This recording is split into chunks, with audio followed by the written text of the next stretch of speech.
The addition of salted caramel brings the sweet buttercream to life. Sweet with a hint of sea salt, use this buttercream to top chocolate cupcakes or decorate cakes. To make salted caramel buttercream, you'll first need some salted caramel sauce. This is easy to make yourself, you'll only need about 10 minutes, or you can cut this step and buy some from the store. To make salted caramel sauce, you'll need a medium-sized saucepan as the caramel can bubble up. You don't want it to overflow. Measure out a cup of sugar along with a small amount of water and add to the saucepan.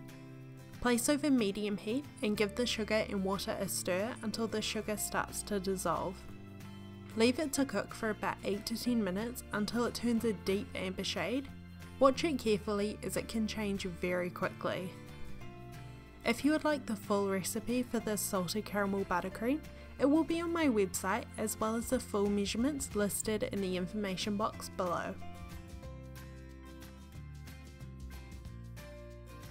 When the sugar has turned a deep amber shade, remove it from the heat and immediately pour in the cream. The sugar will bubble up like crazy, but just keep mixing until the cream is fully incorporated. Add a few tablespoons of butter along with half a teaspoon of flaky sea salt. Give the caramel a taste test, be careful as it still might be very hot, and add more salt as desired.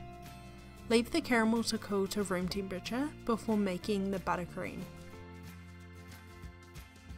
In the bowl of a stand mixer or a large mixing bowl if you're using a hand mixer, add in the room temperature butter.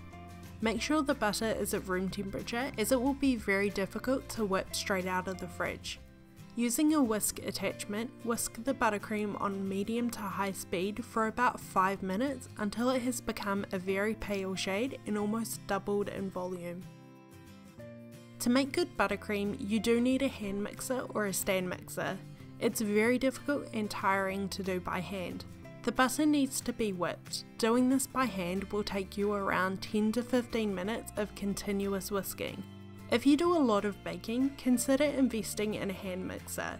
You can get some really affordable ones and they make tasks like whipping egg whites so much easier. While the butter is whipping up, measure out the icing sugar, or as it's otherwise known, powdered or confectioner's sugar. You need this fine type, do not try and use granulated, it will not work at all. Some recipes call for sieving the icing sugar. You can do this if you would like, but I've never really found it makes much of a difference. The mixer will remove any lumps.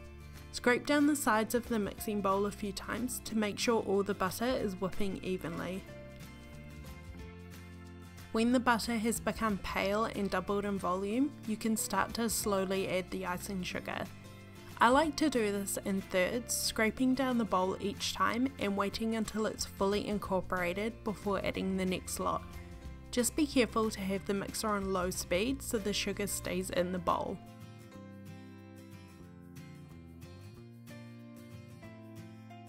When all the sugar has been incorporated, add about 1/3 of a cup of your salted caramel sauce.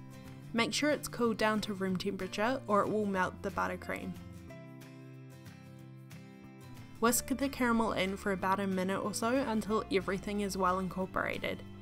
If you find the buttercream is too thick at this point, add a few tablespoons of milk to thin it out.